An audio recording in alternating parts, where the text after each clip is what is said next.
Welcome to our channel. अगर channel पे पहली बार आए हैं तो चैनल को सब्सक्राइब करें, लाइक करें, शेयर करें। स्टूडेंट्स, आज हम करेंगे हिंदी। जो लास्ट ईयर अप्रैल 2023 में आया था आपका ये पेपर, ठीक है।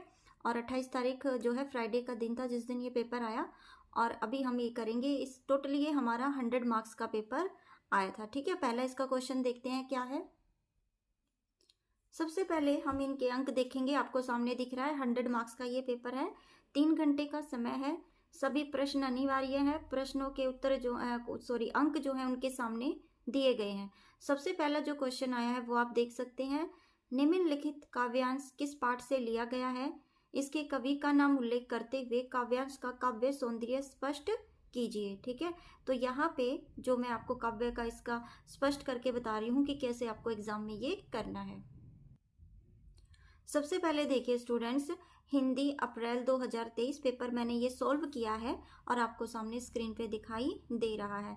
मैंने कुछ कुंठित जो है वाक्यांश है उसमें से लिया गया था। आप जो है वीडियो को पीछे उसके पीछे देख सकते हो। अभी मैंने आपको समझाया तो ये वाला पहले वाला ही मैंने इसमें से ये काव्यांश लिया था। आप इसको पढ़ेंगे। तो सबसे पहले जब हम इसका काव्य सौंदर्य करते हैं उसमें क्या लिखते हैं, ये जो कविता है काव्यांश उनको परिणाम कविता से लिया गया है, ठीक है। इसके रचयिता प्रगतिवादी कवि नागा अर्जुन है, ठीक है। तो आपका टोटल ये 5 नंबर का होगा। 2 नंबर आपके यहाँ आपको मिल जाएंगे। कविता का नाम बता दिया और दूसरा कवि का नाम बता दिया, ठीक है। तो 1 नंबर इधर और 1 नंबर रह गए आपके। 3 नंबर, तो 3 नंबर आपको ये इसकी व्याख्या के मिलेंगे। यहाँ देखिए क्या कह रहा है, आगे करके देख लेते हैं थोड़ा।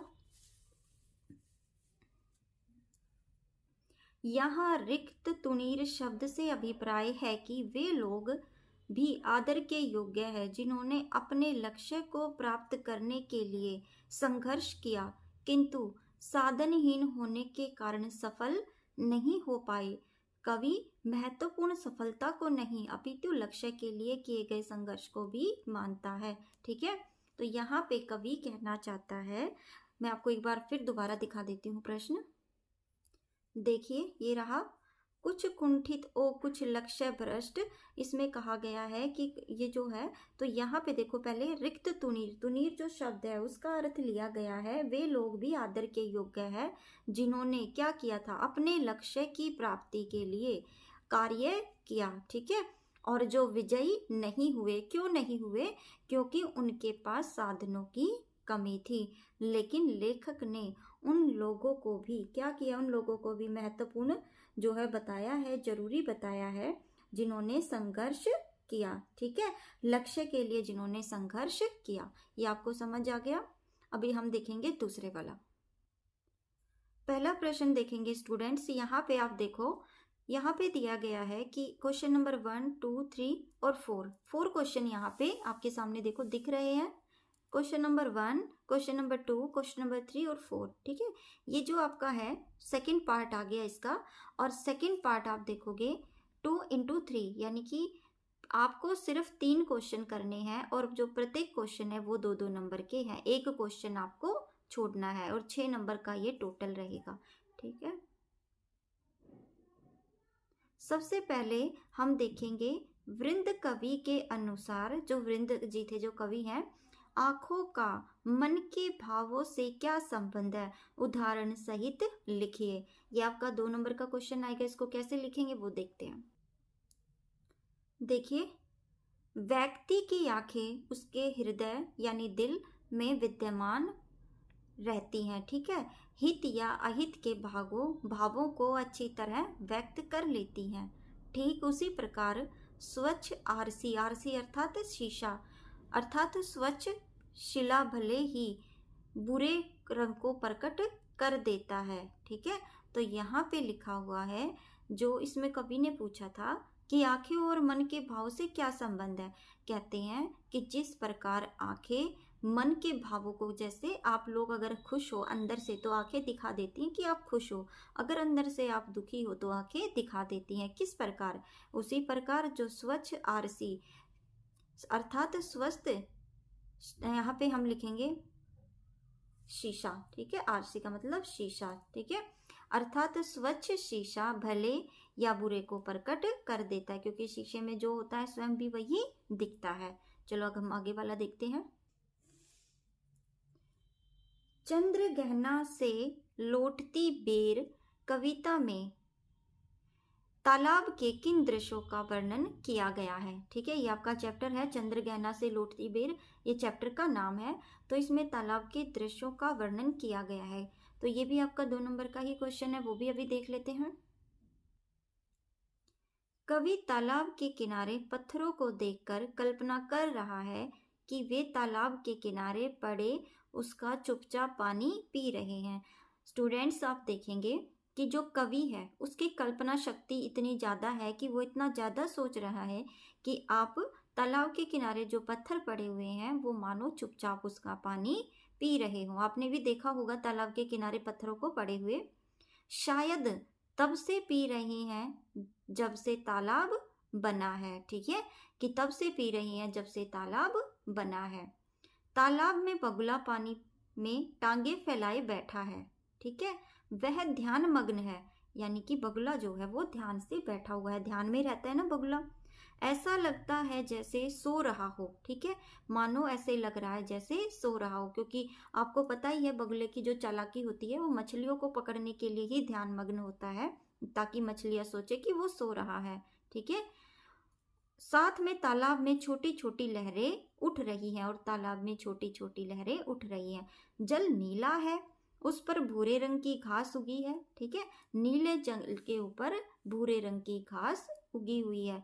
शाम पर तालाब में चांद की परछाई दिखाई देती है, और जब शाम होती है तो उसमें क्या हुआ, चांद की परछाई दिखाई देती है।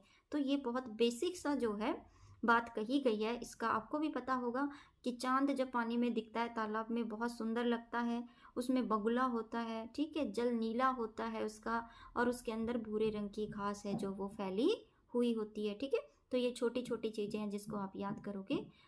चलो आगे देखते हैं। स्टूडेंट्स, इसमें क्वेश्चन नंबर 1, 2 हमने कर लिया। थर्ड क्वेश्चन हम नहीं करेंगे, अभी हम करेंगे क्वेश्चन नंबर 4। स्टूडेंट्स, हर बार ये ऐसे ही पेपर आता है। अगर आप जो भी मैं आपको वीडियो डाल रही हूँ उसको अगर आप अच्छे से करके जाओगे तो आपके पासिंग मार्क्स जरूर आ जाएंगे, क्योंकि यही क्वेश्चंस जो हैं हर बार पूछे जाते हैं। आवाहन कविता में क्या संदेश दिया गया है? जो ये आवाहन कविता है इसमें क्या संदेश दिया गया है वो देख लेते हैं। देखते हैं ये क्वेश्चन, आवाहन कविता में क्या संदेश दिया गया है। इस कविता में कवि देशवासियों को कर्म और संघर्ष की प्रेरणा देना चाहता है। ठीक है, कहता है देशवासियों की कि तुम कर्म करो और संघर्ष करो। जब देश विभिन्न धर्मों और जातियों में बटा हुआ था, कवि ने उस समय देशवासियों को संघर्ष करने के लिए प्रेरित किया था। कहा था कि भाग्यवादी न बनकर कर्मवादी बनो। स्टूडेंट्स, ये जो आवाहन कविता है, अगर मान लो इसमें से क्वेश्चन आ जाए कि कवि किस पे जोर दे रहा है, तो आप लिखना वो भाग्यवादी न होके कर्मवादी बनने पर जोर दे रहा है। ठीक है, और ये कब है कि जब देश हमारा आज़ाद जो है नहीं हुआ था और धर्म और जातियों में बटा हुआ था, तभी उन्होंने बोला है कि संघर्ष करो और कर्म करो। ठीक है, और देशवासियों को हमेशा संघर्ष करने के लिए उन्होंने प्रेरित किया था। ठीक है, नेक्स्ट क्वेश्चंस देखते हैं। स्टूडेंट्स, हम आ गए हैं क्वेश्चन नंबर 3 पे। इसमें क्या कहा गया है कि आपको 15 से 20 शब्दों में ही उत्तर देना है। प्रत्येक प्रश्न आपका 1 नंबर का है और टोटल आपके पास 6 क्वेश्चन है, तो टोटल 6 नंबर का। अब स्टूडेंट्स, ये जो 6 क्वेश्चन आपके सामने है 1 2 3 4 5 एंड 6, तो आप इनको 1 नंबर का क्वेश्चन है तो छोटा छोटा ही आंसर दोगे, ज़्यादा लेंथी नहीं दोगे। क्यों नहीं दोगे? क्योंकि ज़्यादा लेंथी देने से हिंदी का पेपर बहुत बड़ा आता है, तो आपका पेपर जो है वो रह जाएगा, छूट जाएगा। तो 1 नंबर में टीचर आपको 1 ही नंबर देगा। ये नहीं कि आपने एक क्वेश्चन 6 नंबर का लिख दिया तो सारे उसी में आ जाएंगे। एक क्वेश्चन को आप कितना भी बड़ा लिख लोगे, सिर्फ उसमें 1 नंबर ही आएगा, आपके 2 नंबर नहीं दे सकता कोई भी एग्जामिनर। तो आपको क्या करना है, सिर्फ 1 में ही आंसर देना। आप देखते हैं कैसे। कबीर दास के अनुसार आवश्यकता से अधिक धन होने पर उसका क्या करना चाहिए? ठीक है, क्या करना चाहिए वो मैं आपको भी दिखाती हूँ। देखिए, कबीर के अनुसार आवश्यकता से अधिक धन होने पर उसे दान कर देना चाहिए। जिस प्रकार एक नाव में अगर जल भर जाए तो उसे उलीच कर बाहर निकाल दिया जाता है, ठीक है। नहीं तो क्या हो जाएगा, अगर किसी नाव में ज्यादा जल भर जाए तो क्या हो जाएगा, नाव डूब जाएगी, ठीक है। तो यही बात कही गई है कि इंसान के पास अगर ज्यादा धन हो तो उस धन को दान देना चाहिए। समझ आ गया आपको? ये सिर्फ एक नंबर का ही क्वेश्चन था। अगर आप ये बात ना लिख के नाव वाली डायरेक्ट यही लिख दोगे कि धन का क्या करना चाहिए, उसको धन जो है दान कर देना चाहिए, तभी आपको एक नंबर मिल जाएगा। अभी नेक्स्ट क्वेश्चन देख ले। आजादी शीर्षक कविता के आधार पर आजादी का क्या अर्थ है स्पष्ट कीजिए, ठीक है। जो आजादी शीर्षक की कविता है उस पे आजादी का क्या अर्थ है स्पष्ट करना है। अभी वो देखते कैसे करना है। आजादी कविता में, ठीक है, आजादी को कर्म के साथ जोड़ा गया है। आज भी इस तर्क की सार्थकता है, ठीक है। जिस भी कर्म में हम लीन हैं, अगर उसे तन्मयता और लगन के साथ करते हैं तो आजाद कहलाएंगे।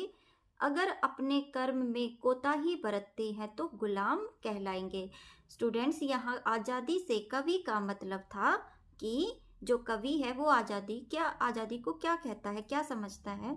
तो यहाँ पे उसने आजादी को जो है क्या किससे जोड़ा है, कर्म से जोड़ा है। जो इंसान कर्म से कार्य करता है, मतलब अपने कर्म करता रहता है मन से और लगन से, ठीक है, और अपने तन से, तो जब भी वो कार्य करेगा तो वो जो है स्वतंत्र कहलाएगा, आजाद कहलाएगा। अगर वो अपने कार्यों में कोताही बरतते, कोताही का मतलब लापरवाही करते हैं, तो वो गुलाम कहलाएंगे, ठीक है। अगला क्वेश्चन देखें। बीती विभागरी जागरी कविता में कवि ने प्रकृति चित्रण के माध्यम से किस ओर संकेत किया है, ठीक है। तो वो देखते हैं किस ओर संकेत किया है। इसका आंसर देखिए, ऊपर क्वेश्चन लिखा हुआ है, नीचे आंसर है। प्रकृति का मानवीकरण किया गया है। भोर के समय उषा के उदय और तारों के छिपने का वर्णन करने के लिए उषा को एक स्त्री बताया गया है। यह आकाश रूपी पनघट में तारों का घड़ा डुबो रही है, ठीक है। तो इसमें क्या बताया गया है, बीती विभावरी, इस वाले में प्रकृति का मानवीकरण किया गया है। मानवीकरण का अर्थ होता है कि जो चीजें हो रही है उसको मानव से रिलेट किया गया। जैसे भोर के समय उषा जब सूरज निकलने से पहले की बात है, ठीक है। उस समय क्या हुआ, तारे जो है वो छिपने लग जाते हैं। उषा को उसने एक स्त्री मान लिया है कि तारे जो है वो छुप गए हैं, और आकाश जो है वो एक बहुत बड़ा पनघट है, और तारों का घड़ा यानी तारे हैं, और वो जो है उसके अंदर डूब गए हैं। बहुत सुंदर चित्रण किया गया है इसमें प्रकृति का मानवीकरण में। तो इसको आप अच्छे से रीड कर लेंगे। नेक्स्ट क्वेश्चन देखें। नेक्स्ट क्वेश्चन हैगा हमारा, बूढ़ी पृथ्वी का दुख कविता के आधार पर लिखिए कि पर्यावरण संरक्षण के लिए आप क्या कर सकते हैं, ठीक है। तो जो पृथ्वी है उसके बारे में बताया गया है कि पर्यावरण का संरक्षण यानी अपने पर्यावरण को हम कैसे बचा सकते हैं, ठीक है, वो देखते हैं। पेड़ों को काटने से रोके, स्वयं भी ना काटें, ठीक है। एक तो पेड़ों को हम काटने से रोकेंगे और स्वयं भी नहीं काटेंगे। वृक्षारोपण करेंगे, पेड़ लगाएंगे, पृथ्वी को साफ सुंदर रखेंगे, ठीक है। तभी क्या कर पाएंगे, हम अपने पर्यावरण की सुरक्षा कर पाएंगे, ठीक है। अभी हम नेक्स्ट क्वेश्चन देखें। इसी में क्वेश्चन नंबर अंक जो है वो देखेंगे। चंद्र गहना से लौटती बेर कविता में कवि ने सरसों सयानी हो गई क्यों कहा है स्पष्ट कीजिए, ठीक है। कवि ने ऐसा क्यों बोला है कि जो सरसों है वो कोई लड़की थोड़ी है जो सयानी हो जाए, तो लेकिन कवि ने कहा सरसों सयानी हो गई है, ऐसा क्यों बोला कवि ने, वो भी देख लेते हैं। देखते हैं बच्चों। कवि ने सरसों के सौंदर्य का वर्णन करते हुए कहा है कि वह निराली लगती है, अब वह सयानी हो गई है, ठीक है, अर्थात समझदार हो गई है। कवि के कहने का तात्पर्य यह है अब उसका विवाह कर देना चाहिए, ठीक है। आपने ये कविता पढ़ी होगी तो आपने जो है उसमें देखा होगा कि कवि जो है एक खेत के किनारे बैठा होता है, और उस किनारे वो बैठ के और सरसों को देख रहा होता है, ठीक है। तो उसको जो है सरसों के खेत में एक लड़की का जो भाव होता है वो उसको लग रहा है, तभी वो कहता है कि जो सरसों है वो सयानी हो गई है, अब उसका विवाह कर देना चाहिए। कवि की कल्पना है, हकीकत नहीं है, क्योंकि आपको पता है कि जो कवि है वो कल्पना शक्ति का ज्यादा प्रयोग करता है, ठीक है। अब नेक्स्ट देखें। आवाहन कविता में विविध सुमनों के जो सुमन है की माला बनने की बात किस संदर्भ में कही गई है। आवाहन कविता जो है उसमें फूलों की माला, सुमन जो होते फूल होते हैं, फूलों की माला बनने की बात किस लिए कही गई है, क्यों कही गई है, ठीक है। देखते हैं। एक माला में अलग अलग डालियों से फूल तोड़े गए हैं, ठीक है। आपको पता है जब आप माला बनाते हो तो अलग अलग डालियों से फूल तोड़ते हो, परंतु माला का एक ही होती है, लेकिन माला एक होती है। उसी तरह यह देश एक माला की तरह है जिसमें अलग अलग जाति या धर्म के फूल वास करते हैं। इन सबको एक सूत्र में जोड़कर देश का स्वाधीनता संग्राम क्यों नहीं लड़ा जा सकता, ठीक है। तो कवि के कहने का मतलब ये है कि जब देश आजाद नहीं हुआ था, पराधीन था, तब जो कवि है वो कहता है कि धर्म जात पात के भेदभाव को मिटा करके सब जो है इकट्ठे हो जाएं, और इकट्ठे होने के बाद अपने स्वाधीनता संग्राम की लड़ाई क्यों ना लड़े। जैसे जब एक माला बनती है तो उसमें अलग अलग प्रकार के फूलों को लगाया जाता है, ठीक है। स्टूडेंट्स, मैंने आपके जो प्रीवियस ईयर के क्वेश्चन पेपर हैं वो सारे चेक किए हैं। सभी क्वेश्चंस जो हैं आपस में मेल खाते हैं, कभी जो है कविता में से वही बात पूछी गई है। तो अगर आप चाहते हो कि आप जो हो पढ़ के अच्छे से पास हो जाओ, तो जितने भी प्रीवियस ईयर के क्वेश्चन पेपर मैं आपके डाल रही हूँ चैनल पे, तो आप वो बहुत अच्छे से बिल्कुल रट्टा लगा के चले जाओ, आप जो हो 100% पास हो जाओगे, क्योंकि हर बार वही क्वेश्चंस रिपीट हो रहे हैं और आपके जो है एग्जाम क्लियर हो जाएगा। स्टूडेंट्स, ये इसका पार्ट 1 था। जल्दी मैं इसका पार्ट जो है 2 पार्ट भी लेके आऊँगी। अगर आपको वीडियो अच्छी लगी हो तो वीडियो को लाइक जरूर किया करो और कमेंट्स बॉक्स में ये भी बताया करो कि आपको वीडियो कैसी लगी। Thanks for watching.